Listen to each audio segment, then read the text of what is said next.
The diner on the outer rim moon of Darya 6 was small but busy. Aliens from all systems stopped there for meals, stories, or shelter from the acid winds outside. Inside, the air smelled of sizzling oils and spice dust. The waiters moved fast between metal tables, balancing trays with 4 hands. Zin, a young alien waiter with soft green skin and nervous eyes, worked table to table with quiet energy. He had been working double shifts for weeks to help his sister pay for her eye surgery. Most customers ignored him. Some laughed at him, and a few threw trash on his tray just for fun. But Zin kept his head down and his heart quiet. He believed kindness was a form of strength, even if no one noticed that afternoon. The door chimed with a different sound.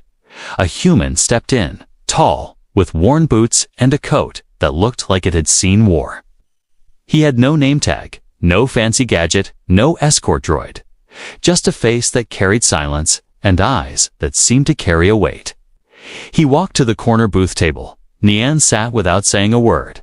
Zin hesitated before approaching because humans almost never came here. And when they did, they were usually rich miners or angry bounty hunters. But this man looked like neither. Zin stepped up and offered him the menu, keeping his voice polite and steady. "Welcome to Darya Diner, sir," he said. "Today's special is blue fire stew with spiced grains." The man looked at the menu once, then just pointed to the stew without speaking. He didn't even say thank you. Zin nodded and rushed to the kitchen, feeling unsure but focused when he brought the hot stew. The man didn't make eye contact. He just started eating slowly, like someone lost in another world. Zin left him alone, wiping tables, cleaning trays, watching from the corner of his eye.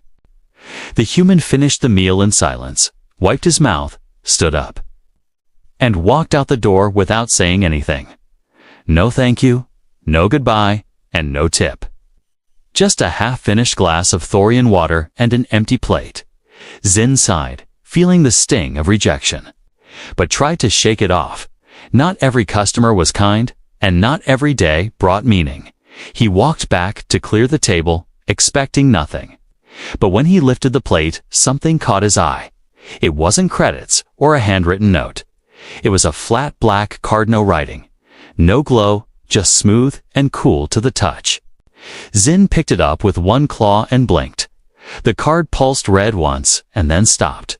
He turned it over, still no words, but as he stared, a faint line of symbols appeared across the surface. Ancient Terran letters, too old for the diner's system to translate. Zin called over his friend Drox, who was fixing the cleaning bot nearby. "Look at this," Zin said, his voice shaking a little. Drox frowned, took the card, scanned it with his wrist. "Chip nothing." "The system can't read it," Drox said, handing it back. "Could be junk." But Zin didn't think it was junk. Something about the card made his skin tingle. He slipped it into his apron pocket and tried to get back to work, but every few minutes, he kept touching it again, just to feel if it was real. That night, after the diner closed and the lights dimmed, Zin sat alone in the break room. He placed the card on the table in front of him. Suddenly, it blinked red again, and a voice not out loud, but in his head whispered, "You have been chosen." Zin jumped from his seat, heart racing. He looked around, no one else was there. Only the card, pulsing once and then fading back to black. What did it mean? Chosen for what? And who was that human? Zin didn't sleep that night. He sat in the corner of his tiny room, staring at the card under a flickering light. Was it a trap, a test, or a mistake? Whatever it was, it had started something big. And somehow, it had started with a $0 tip at table 9. Zin sat through the night with the black card lying in front of him on the metal table. It looked so small and harmless. Yet, it had whispered into his mind and made his heart race. He had seen strange things in this galaxy, but nothing like this. The card had no credits, no name, no sender. Just that one chilling voice that had said, "You have been chosen." The next morning, he went to the diner early before anyone else arrived. He tried scanning the card again, using the payment scanner, the food replicator, even the holoclock. Nothing worked. Every machine blinked red and refused to interact with it. It was like the card didn't exist on any system in the galaxy. He took the card to the back room where old cook Maz was sharpening his blades. Maz had been on 100 planets before retiring to cook noodles and stew. When Zin showed him the card, Maz froze for a second. His big yellow eyes narrowed and his hands stopped moving. "Where did you get this?" Maz asked, his voice low and serious. "A human left it, Zin said last night, table 9. "No credits." "No credits. No thank you, just this under his plate." Maz stared at the card for a long time, then whispered, "That is not a card, boy. That is an invitation." Zin felt the skin on his arms prickle. Invitation to what, he asked. Maz tapped the card with a claw.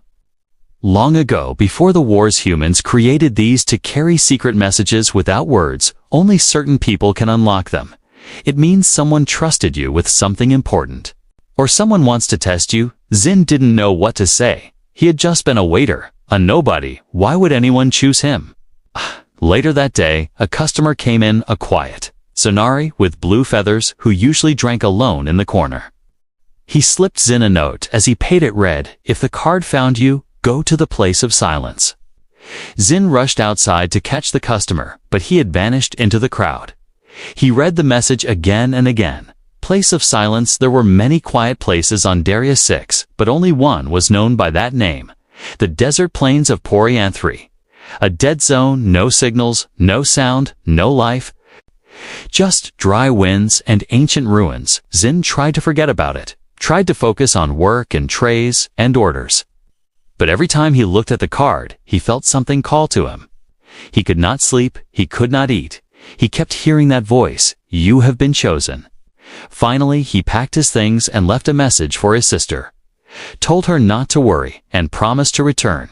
He bought a cheap shuttle ticket to Porianthri and took the black card with him, wrapped in a cloth. The trip was long and rough. The shuttle creaked through rough storms and landed with a hard thud on the edge of the desert. Zin stepped out and felt the heat hit his skin. The desert stretched in all directions, empty and endless. He walked for hours with the card in his pocket. Sun above him was harsh and the ground cracked with every step. Then he saw a stone half buried in the sand. Carved with old Terran letters, he pulled out the card. It blinked once in red and then glowed brighter. A hologram flickered to life above the stone. It showed the human from the diner, but this time the man was injured, bleeding, and speaking words Zin could not understand. Zin stared in shock. Why was he seeing this? Was it a recording? A warning? Then shadows moved behind him. Something was coming fast. Hoverbike drones. He ducked behind the stone and held the card tight. The glowing stopped, and a cold voice behind him said, "Give it to us and walk away." Zin turned slowly and saw 3 figures in black armor pointing weapons at him. He was no soldier. He was just a waiter, but he knew this card was not meant for them. He ran, dust exploded around him, shots fired, and as he ran into the storm, a new figure appeared ahead. A woman in a long coat, human, holding a weapon. She looked at him and said, "He told me you would come." Zin froze. The desert spun around him, and he knew. This was only the beginning. Zin stood frozen in the burning desert as the human woman raised her weapon and pointed it past him. She fired without hesitation. The sound echoed across the dead plains, one of the black-armored attackers behind. Zin dropped to the ground. Smoke rose from his chest. Before Zin could ask anything, she grabbed his arm and pulled him into a rocky trench. They ran through the narrow canyon with shots ringing behind them. Zin stumbled over sharp stones and loose sand, but the woman never let go of his wrist. She was fast and quiet, and her eyes stayed on the horizon. Like she had done this before, after what felt like hours, they stopped inside a shallow cave. The woman finally let go and stared at him with narrowed eyes. "You have the card," she said. Zin nodded and pulled it out carefully. She stared at it like it was a living thing. Then she sat down and said, "He told me if someone came with that card, they would need my help." Zin sat across from her, breathing hard. "Who is he?" he asked the human from the diner. She looked away for a second, then said his name was Captain Elias Thorne, a soldier, a rebel, and a man who believed in impossible things. She opened her pack and pulled out a small box. Inside was a photo. It showed her younger, and smiling next to her was Captain Thorne with one hand on her shoulder and the other holding the same black card. "He saved me once," she said, "gave me a second chance when no one else would. But he vanished 3 years ago on a secret mission. I thought he was dead now. I know he passed the mission to someone else." Zin stared at the card in his hand. "I am not a soldier," he said. "I serve food, I wipe tables, I don't even own a weapon." The woman smiled for the first time. "Exactly," she said. "That is why he chose you." Zin did not understand. She explained that the card held a key not to money or weapons, but to truth's hidden data. Secrets from the war that powerful people wanted to stay buried, the ones who attacked you. They are called the Black Coil mercenaries, paid to erase those secrets. They tracked the card's signal when it activated at the diner. Zin asked, "What do they want with me?" She said, "They don't care about you. They care about the truth you carry." That night, they camped in silence. Zin could not sleep. He kept thinking about how a simple act of serving a quiet human had led him here. He held the card under the stars. It pulsed once, and then again. It felt warm in his hand. The next morning, they traveled across the desert in a stolen sand skimmer. They passed rusted tanks from an old war, bleached bones half buried in sand-fallen towers where once armies stood. Finally, they reached a ruin of stone and metal, the place the card had been leading them to, an old Terran outpost covered in vines and silence. The entrance had no doors, just a symbol on the wall. The same symbol that flashed on the card. Zin stepped inside. The air was dry and cold. The lights flickered to life. As he walked deeper, the card began to glow brighter. At the end of the corridor was a chamber, round and dark. In the center stood a machine with an open slot shaped exactly like the card. Zin hesitated, then slowly pushed the card into the slot. The room trembled. A projection filled the walls. Captain Thorne appeared wounded and tired. "If you are seeing this," he said, "then I have failed to complete my mission, but I believe you can." He explained that the data inside the vault exposed betrayals, a list of those who had turned peace into war for profit. He had spent years collecting it, hiding it, waiting for someone who could carry it without drawing attention. Someone invisible, someone humble, someone who would not be suspected. The message ended. The chamber opened. Inside were old drives and ancient memory cores. Suddenly, alarms blared. The woman shouted, "They found us!" Zin grabbed the data pack. He did not feel like a hero. But he knew he could not run. He would not run. The shadows were coming again, but this time he was ready. The alarms screamed through the ancient Terran outpost as dust fell from the ceiling. Zin clutched the data pack tightly, while the human woman pulled him toward a side passage. The walls lit up with red warning lights, and the ground shook beneath their feet. The black coil had arrived, and they were closing in fast. Zin's heart pounded harder than it ever had in his life. He had never been hunted before. He had never even imagined holding secrets that could destroy governments.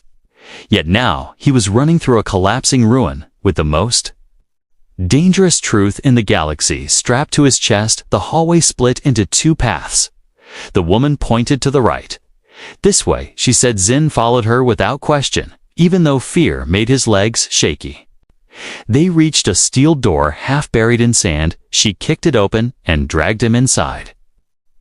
The room beyond was circular, with cracked screens and metal crates stacked high. A broken chair sat in the center with old straps hanging off it. This must have been a command chamber once. Now it was a forgotten tomb. "We hold them off here," she said. Zin stared at her in shock. Hold them off? There were dozens of mercenaries outside. He was a waiter. He didn't know how to fight. She knelt down and handed him a sleek silver device. It hummed faintly in his palms. "Captain Thorne left this for you," she said. "It is not a weapon. It is a key." Zin blinked a key to what she activated the device, and a hologram filled the room. Captain Thorne appeared again, not wounded this time, but calm. His voice carried a steady warmth. "If you've reached this far," he said, "then you are ready for the truth. The truth is not a weapon. It is a burden, and only those with honest hearts should carry it." The hologram expanded, showing maps, names, faces, documents. It was a complete archive of every betrayal that sparked the last war. Every lie told 2 millions. Every secret deal that cost innocent lives. Zin felt cold as he watched how could one man gather so many secrets. Why give them to him? Captain Thorne seemed to answer his thoughts. Powerful people hide behind walls and armies, he said. But they fear the unseen. They fear the humble. They fear the ones who watch quietly. The ones they underestimate. That is why I chose you. Zin's breath trembled. He remembered serving the human captain. He remembered the silence, the tired eyes, the empty plate. He had thought the man was simply lonely now. He understood Thorne had been measuring him, testing him, choosing him. The hologram ended and the silver device powered down. Zin looked at the woman, her expression softened. I was supposed to receive this, she said, but he changed his mind when he met you before Zin could respond. The door behind them exploded. Smoke filled the room as black coil soldiers poured in their armored boots, hit the floor like thunder. Get behind me, she shouted. She fired at the attackers, but there were too many. Zin crawled behind a crate, clutching the device and the data pack. He could hear the mercenaries yelling. Retrieve the package, kill anyone else. The woman fought with fierce precision, but even she began to tire as the enemy surrounded them. Zin knew something had to change. He could not stay hidden while she risked everything he remembered. Captain Thorne's words, the truth is a burden, only honest hearts can carry it. Zin stood up, his hands shook, his voice cracked, but he spoke anyway. Stop! Everyone looked at him. Even the woman froze for a moment. Zin held out the silver device. If you want it, then hear this. I know what is inside. I know what you are trying to erase. The soldiers hesitated. What does a diner boy know? One shouted. Zin stepped forward. I know the list. I know the names. I know the faces. The mercenaries exchanged looks. Fear flickered in their eyes. Information was more dangerous than any plasma rifle. The woman took advantage of the hesitation. She grabbed Zin and pulled him toward another exit. They sprinted through the corridor as explosions erupted behind them. The enemy had recovered and was chasing again. They reached the surface. Just as the sun dipped low over the dunes, the desert wind howled as they ran to the sand skimmer. Zin climbed aboard, clutching the data pack with new determination. The woman started the engine and shouted over the roar. What made you speak up like that? Zin looked at the horizon. Because Captain Thorne believed in me. Now I have to believe in myself. The skimmer shot forward across the desert. The ruins faded behind them, but the mission was only beginning. The desert wind howled as the sand skimmer raced across the dunes. Zin sat in the back, gripping the data pack like it was his last breath. The human woman drove fast, eyes sharp, scanning the horizon for drones or shadows. They had escaped the outpost, but they both knew the black coil was still hunting them. The sun dipped lower, casting long red shadows across the sand. Zin had never seen war, but now he was in the middle of one. Not with armies, not with guns, but with truth, and the truth was heavier than any weapon he had ever imagined. They stopped by a rocky canyon where the signal could not be tracked. The woman opened the side panel of the skimmer and pulled out a storage vault. Inside were weapons, food, water, and a tiny transmitter. We need to send the files, she said. If we die, someone else must know. Zin looked at the transmitter. It was old and slow. It would take 10 minutes to upload the files. He knew they didn't have 10 minutes before he could speak. A loud screech echoed through the sky. Drones. 3 of them, black coil scouts, shaped like mechanical birds with blinking red eyes. The woman cursed and tossed Zin a blaster. He fumbled with it. He had never fired one before, but she showed him how in seconds. They took cover behind the skimmer as the drones fired. Sparks flew. Metal burned. Zin aimed and missed. The woman hit one clean, and it crashed into the sand in flames. Zin tried again. His hand shook. He took a breath and remembered the diner. The weight of a tray, the balance of a cup. He focused like he was setting down a meal without spilling it. He fired the second drone, spun out, and slammed into a boulder. Zin stared at the smoking wreck. I hit it. He whispered. The woman grinned. Told you, he picked the right guy. But the third drone dropped a beacon before exploding. Now the rest would come. They had only minutes left. Zin activated the transmitter and began uploading the files. The bar moved slowly, 1%, 2%. In the distance, engines roared, black coil bikes, dozens. The woman checked her weapon. "We hold them off," she said again. Zin nodded. He no longer felt like a waiter. He felt like someone who had been given a message, and he would carry it no matter what. They set up cover using old crates and metal shields. The woman gave Zin a second blaster. He crouched behind the rocks and aimed at the dust cloud. Getting closer, the bikes appeared first. Then the soldiers' black armor, dark visors, silent precision. They did not speak. They opened fire, Zin ducked, and returned fire. The woman fought beside him. Moving like lightning together, they pushed back wave after wave. The transmitter reached 40%. 50. Zin was hit in the arm. He cried out, but kept firing, kept fighting. They were outnumbered, but not outwilled.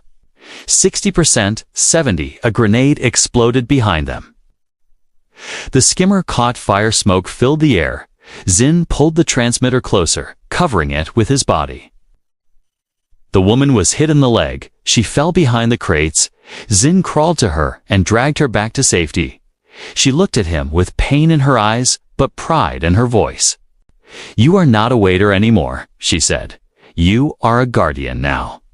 90%, 95. Zin screamed as another shot grazed his shoulder. He covered the transmitter with his body, held it as the sparks danced.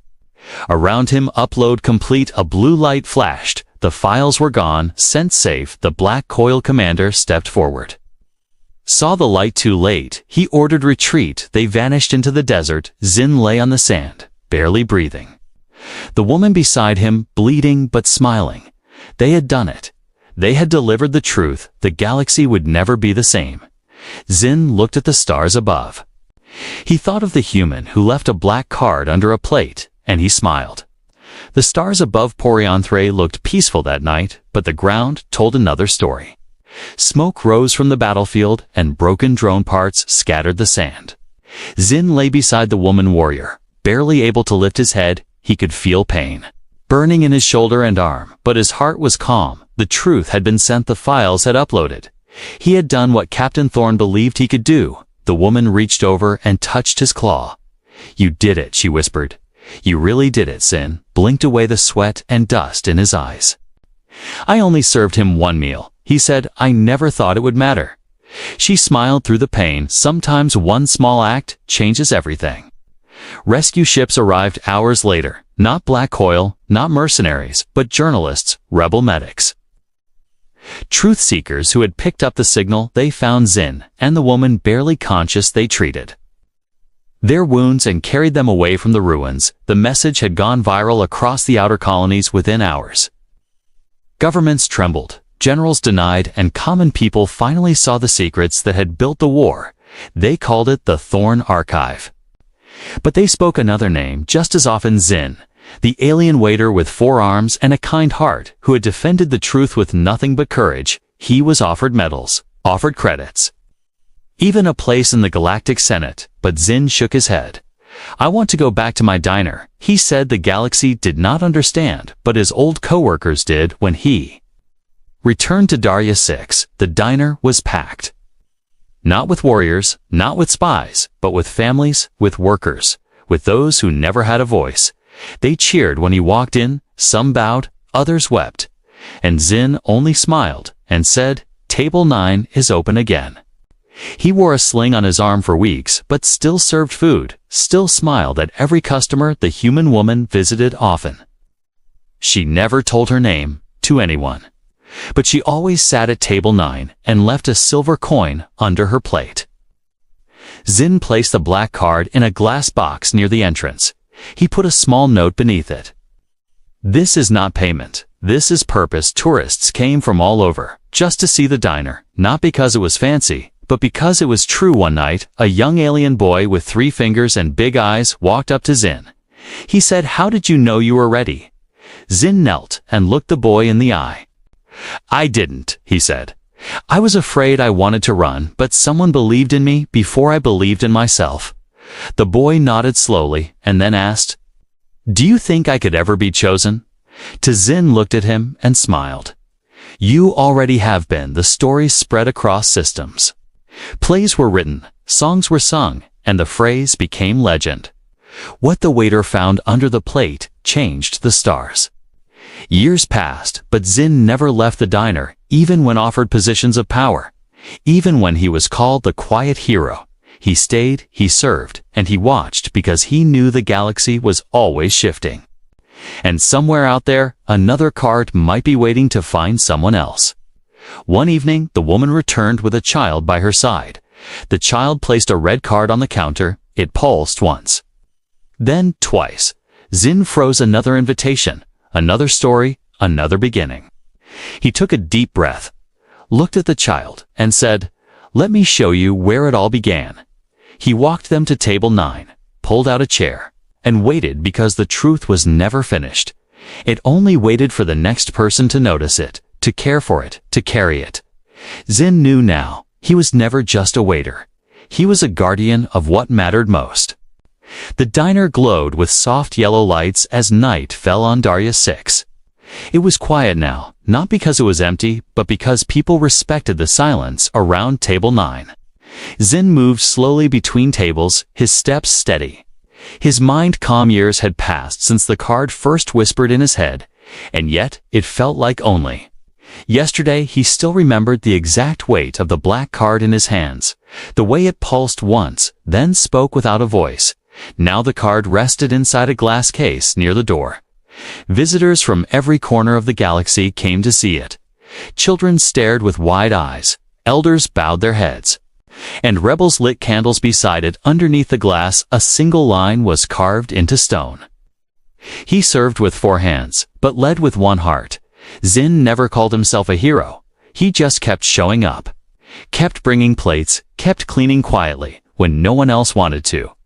The woman still visited from time to time. She wore the same long coat, but now she smiled more often. Sometimes she brought her child with her, a sharp-eyed girl who asked too many questions. Zin liked her immediately. One evening, just before closing, a strange customer entered. He was human, young, with sand on his boots and a scar across one cheek. He sat at table 9, ordered nothing, said nothing, just sat there for an hour, looking at the card display from across the room. When he stood up to leave, Zin went to clear the table and found something beneath the plate, a new card, dark red, smaller than the one before, but pulsing just the same. Zin's breath caught in his throat. He turned to look for the stranger, but the man had already vanished into the street. Zin held the card carefully. It felt warmer than the last one, and this time it did not speak. It simply blinked twice, then went still. He placed it in his apron pocket and said nothing, not even to the woman. He cleaned the table like he always did, then returned to his spot behind the counter. For 3 days, he kept the card close, waiting, watching, listening. Then one morning, a young alien girl walked in. She was quiet, wearing second-hand clothes, carrying a datapad with cracked edges.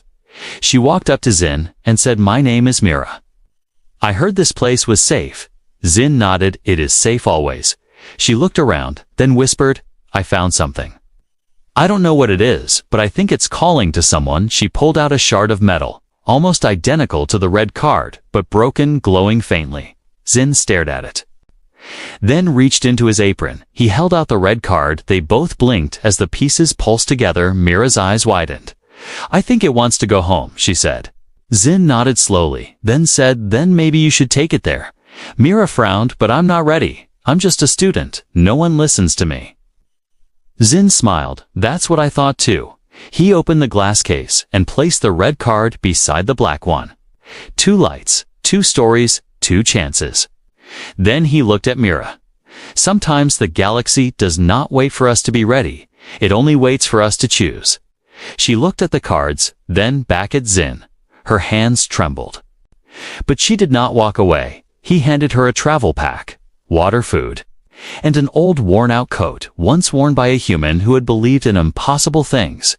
She took it all without a word, and, as she stepped outside the door, Zin whispered, "May you find what I did," and more. The door closed behind her, and once again the diner grew quiet. Zin turned back to his work, wiped a table, refilled a cup, smiled at a child.